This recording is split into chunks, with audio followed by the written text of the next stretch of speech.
Clearance central government ఇచ్చింది కదా, ఎందుకు ఇన్ని సంవత్సరాలు పట్టిందని అనుకోవచ్చు. దానికి 2 కారణాలు ఉన్నాయి ప్రధానంగా. మమ్నూర్ ఎయిర్పోర్ట్ దగ్గర సుమారు 696 ఎకరాలు ఎయిర్పోర్ట్ అథారిటీ ఆఫ్ ఇండియా దగ్గర ల్యాండ్ ఉంది. ఇప్పుడు ఉన్నటువంటి ల్యాండ్లో 2 క్రిస్ క్రాస్గా రన్వేస్ ఉన్నాయి. అక్కడ చాలా డిలాపిడేటెడ్ కండిషన్లో, అసలు ఉపయోగించుకునే పరిస్థితిలో లేనటువంటి కండిషన్లో అక్కడ 2 రన్వేస్ ఉన్నాయి.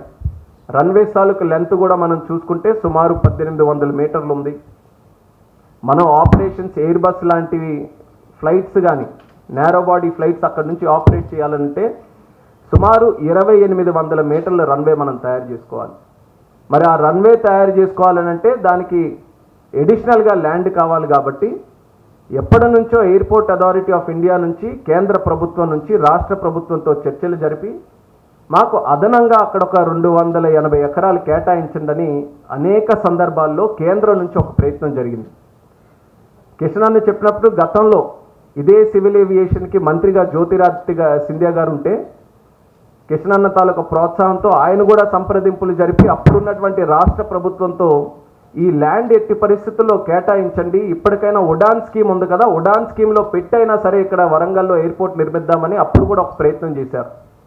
కానీ ఎక్కడా కూడా రాష్ట్ర ప్రభుత్వం నుంచి సరైనటువంటి సహకారం కదలిక లేనందువల్ల అది ఇంతవరకు పెండింగ్ ఉంది.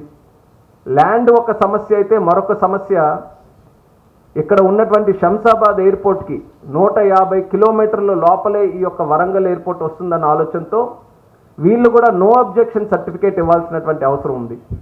అది కూడా అలా పెండింగ్ ఉంది. దానికి సంబంధించి ప్రయత్నాలు జరగలేదు.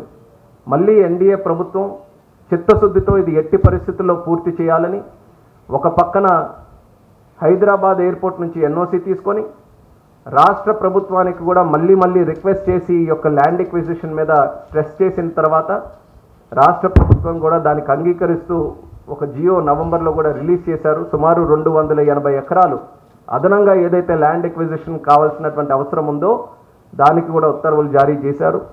మరి ఇవన్నీ కూడా కలిసి వచ్చాయి కాబట్టి కేంద్ర ప్రభుత్వం ఈరోజు నిర్ణయం తీసుకొని రాబోతున్నటువంటి రోజుల్లో ఒక బ్రహ్మాండమైనటువంటి ఎయిర్పోర్ట్ వరంగల్లో నిర్మించడానికి మేము అన్ని రకాలుగా సిద్ధంగా ఉన్నామని సందర్భంగా తెలియజేస్తున్నాను.